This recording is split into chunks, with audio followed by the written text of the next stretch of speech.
General, doja një pyetje për të tre panelistët. Në fund të summitit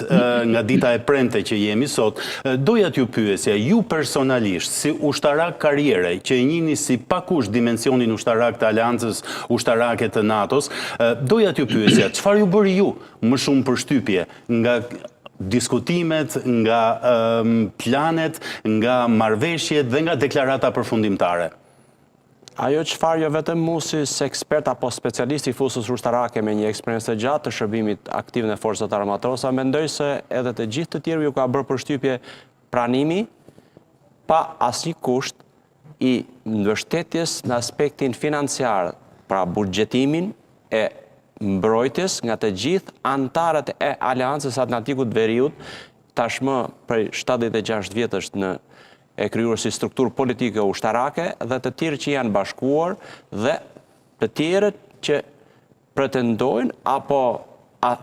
si thosh kanë dëshirën për të bërë pjesë e Aleancës Atlantikut të Veriut si një strukturat politike ushtarake më të konsoliduar të gjitha kohrave që ka patur sukses në shurjen e konflikteve deri dhe në ndërhyrjen paçka se një gjatë gjithë historisë ekzistencës së saj deri tani,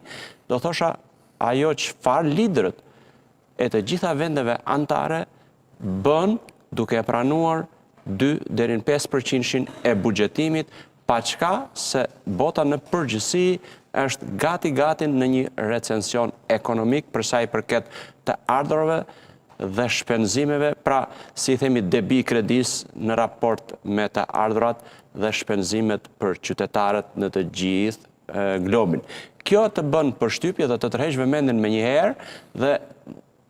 një kureshtar i lind pyetja nga do të gjenden fondet për të realizuar këtë buxhet dhe mbështetjen ndaj strukturave mbrojtëse, detyrimisht duke dalë prioritet her pas here, sepse mund të jenë trupat, mund të jetë modernizimi, mund të jetë armatimi, mund të jenë shumë element në të cilët pastaj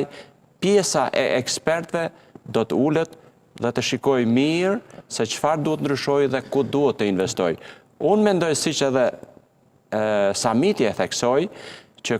koha dhe situatat kanë ndryshuar aq shpejt dhe në mënyrë të paparashikueshme sa kërkohet domosdoshmërisht për të ndërhyrë dhe tek elementet e formimit, të krijimit dhe të mbajtjes së kësaj strukture politike ushtarake, e në raport me këtë edhe vetë vendet anëtare, jo vetëm për detyrimet që kanë ndaj NATO-s dhe Aleancës, por edhe për nevojat e brendshme për qytetarët dhe situatën e mbrojtjes të sigurisë, që kërkon ndërhyrjen ndoshta thelbësore ke elementet strategjik të formimit, të krijimit dhe të ekzistencës së saj, që nuk ka shkuar në mënyrë periodike, po e 5 vjet apo një dekadë, që të ripunohet strategjia sigurisë në përgjithësi apo dokumentat e tjerë që e pasojnë. Është e domosdoshme, duke përfunduar pastaj ke doktrinat që ndahen sipas fushave respektive, sepse nëse një doktrinë nuk implementohet shpejt dhe të përshtaten strukturat dhe elementet e tjerë, atëherë vjen radha të rees, e cilat ti nuk ke implementuar atë tjetën për para dhe do të krijojë vështirësi dhe probleme në të cilat do të jenë pengesë në realizimin e objektivave dhe kryesisht të misionit qoftë kushtetues apo detyrimeve ndaj NATO-s. Ambasador Turdiu, doja që ta vazhdonim bashk. Çfarë ju bëri juve më shumë përshtypje? Për sa i përket, dhe unë ndoshta do ta shtyj pak më tej bisedën duke futur si protagonist presidentin Trump dhe raportet disi shumë të diskutuara mes dy pjesëve të Aleancës transatlantike.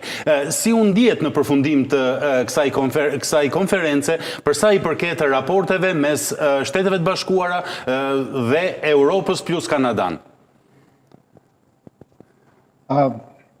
Shumë pyetje interesante. Shikoni,